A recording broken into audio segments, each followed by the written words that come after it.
Assalamu alaikum students, myself Asif Nawaz, lecturer physics. Dear students, आज का जो हमारा लेक्चर है वो चैप्टर नंबर 19 से बिलोंग करता है और उस टॉपिक का नेम है ब्लैक बॉडी रेडिएशन। पिछले लेक्चर में हमने ब्लैक बॉडी को डिफाइन किया था। आज हम अपनी बातें कुछ आगे की तरफ बढ़ा रहे हैं, मजीद इसमें क्या क्या चीजें हैं।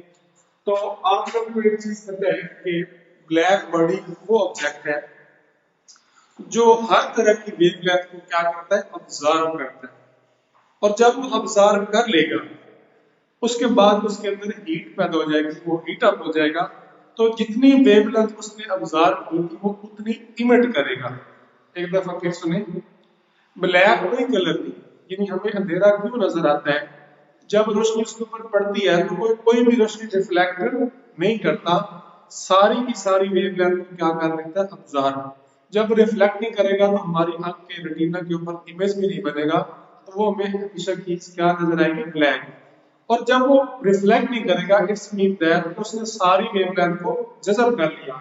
तो ब्लैक बॉडी जो है वो आपके पास क्या होता है, गुड ऑब्जर्वर। क्या होता है, गुड ऑब्जर्वर। अब ये ऑब्जर्व करेगा तो सेकंड नंबर पे ये हो जाएगा हीट अप, यानी इसकी एनर्जी बढ़ जाएगी। तो जितनी इसने वेवलेंथ ऑब्जर्व की थी सारी की सारी क्या करेगा, इमिट करेगा, तो ये बन जाएगा गुड इमिटर। अब इस बात को, ये गुड ऑब्जर्वर और गुड इमिटर वाली चीज को हम क्या कहते हैं, ब्लैक बॉडी। अब एक बात हमें पता है कि टेम्परेचर का नंबर ऑफ रेडिएशन से डायरेक्ट ताल्लुक है। यानी अगर आप लोग टेम्परेचर बढ़ाते जाओगे तो उसमें रेडिएशन जो है उनकी तादाद भी बढ़ती जाएगी। इसकी मिसाल आप यूं ले लें कि जब टेम्परेचर थोड़ा होता है तब हमें इतनी तपिश फील नहीं होती। फॉर एग्जाम्पल, अगर आपने चूल्हे के ऊपर तवा रखा है, जब आप उसको स्टोव को ऑन करेंगे तो शुरू में तवे की जो तपिश है, उसकी जो हीट है वो थोड़ी होगी, आहिस्ता आहिस्ता उसकी हीट बढ़ना शुरू कर देगी। तो उससे जो तपिश है, अगर हम पहले करीब बैठे थे हमें फील नहीं हुई, लेकिन अब हमें ठीक ठाक फील होना शुरू हो गई, ज्यादा अमाउंट में फील होनी शुरू हो जाएगी। इसका मतलब यह है कि जैसे जैसे टेम्परेचर बढ़ रहा है उससे निकलने वाली जो रेडिएशन है, एनर्जी है, वो भी बढ़ रही है। एक तो ये की पॉइंट है। दूसरा की पॉइंट ये है कि टेम्परेचर का इनवर्स ताल्लुक है वेवलेंथ के साथ। यानी अगर हम बात करें टेम्परेचर आपके पास लो है तो वेवलेंथ आपके पास क्या होगी, लॉन्गर। वेवलेंथ आपके पास क्या होगी, लॉन्गर। और टेम्परेचर अगर आपके पास हाई है, टेम्परेचर आपके पास हाई है तो वेवलेंथ क्या हो जाएगी, शॉर्टर। इस बात को जरा सुन ले, हमारे पास जब टेम्परेचर थोड़ा होगा तो उसमें से जो रेडिएशन निकलेगी वो रेडिएशन लॉन्गर वेवलेंथ की होगी। इट मीन दैट कि उनकी तादाद थोड़ी होगी, वेवलेंथ उसकी ज्यादा होगी। जैसे जैसे टेम्परेचर अप होता जाएगा तो वेवलेंथ उसमें से निकलना शुरू कर देगी, वो वेवलेंथ शॉर्टर होती जाएगी, लेकिन तादाद में ज्यादा हो जाएगी, तो हम कहेंगे वो रिचर है। यानी हाई टेम्परेचर के ऊपर वेवलेंथ शॉर्ट और तादाद उनकी ज्यादा है। अब इसी बेस को लेके हम आज का जो टॉपिक है हमारा ये बनेगा एनर्जी डिस्ट्रीब्यूशन। Energy distribution. अब आप लोग ये देखें कि एनर्जी कैसे डिस्ट्रीब्यूट होती है। अब एक बात आपने याद रखनी है, इसके ऊपर जो साइंटिस्ट ने रिसर्च की है कि जितनी भी रेडिएशन निकलती है, फॉर एग्जाम्पल हमारे पास violet, indigo, blue, green, yellow, orange और रेड, हमारे पास व्हाइट लाइट में 7 कलर है, white, indigo, blue, green, yellow, orange, red. तो हमारे पास यहां से जो रेंज होती है 450 नैनोमीटर से 780 नैनोमीटर तक। मान लें कि ऑरेंज कलर की 710 है और रेड की 780 है, तो दरमियान में जो 70 का गैप है, इस 70 के गैप में ढेर सारी रेडिएशन निकलेगी। क्या निकलेगी, ढेर सारी रेडिएशन। लेकिन सारी रेडिएशन के पास एनर्जी एक जैसी नहीं होती। एक दफा फिर क्लियर करें कि खास वेवलेंथ की जो आपके पास निकलती है रेडिएशन, सबकी एनर्जी एक जैसी नहीं होती। तो पहले पॉइंट आपको याद रखना है, no equal distribution of energy,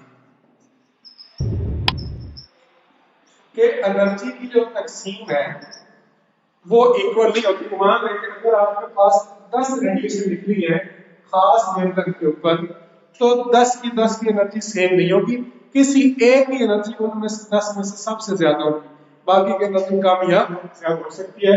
फिर क्लियर कर लें, जितनी भी वेवलेंथ निकलती है सबकी रेडिएशन, हर वेवलेंथ की जो रेडिएशन होगी एक जैसी एनर्जी नहीं होगी।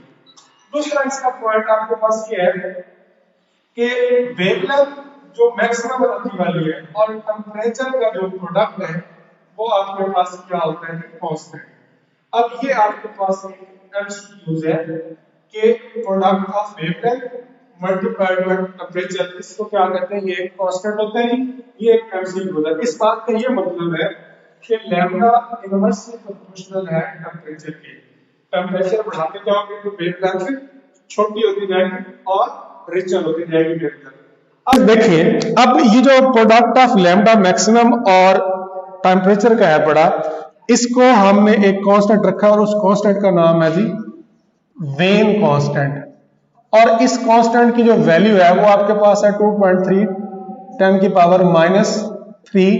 अब इसका यूनिट देखें, वेवलेंथ का मीटर और केल्विन हो गया टेम्परेचर का। ये आपके पास एक एमसीक्यूज है जी। उसके बाद दूसरी बात आप ये देखें कि इस पूरे एनर्जी डिस्ट्रीब्यूशन को हम ग्राफ की मदद से एक्सप्लेन करेंगे। हमारे पास जो ग्राफ है वो दो चीजों के दरमियान है, एक हमारे पास है एक्स एक्सिस, एक हमारे पास है वाई एक्सिस। एक्स एक्सिस पे हमारे पास वेवलेंथ है 1 2 3 4 5 6 7 और 8, और वाई एक्सिस पे हमारे पास है इंटेंसिटी। अब आप ये देखें कि हमें ये पता है कि जैसे जैसे हम टेम्परेचर बढ़ाते हैं इंटेंसिटी बढ़ती है, रेडिएशन की तादाद बढ़ती है, लेकिन वेवलेंथ क्या होती है, कम। तो लो टेम्परेचर पे वेवलेंथ क्या होगी, ज्यादा। तो हमने यहां से आगाज करना है। शुरू में हमारे पास टेम्परेचर क्या था, ज्यादा, मान लेते हैं 500 केल्विन, तो हमारे पास वेवलेंथ थी ज्यादा। और आपको पता है कि खास वेवलेंथ की एनर्जी क्या होती है, मैक्सिमम। तो एनर्जी मैक्सिमम होगी तो इंटेंसिटी भी क्या हो जाएगी, मैक्सिमम।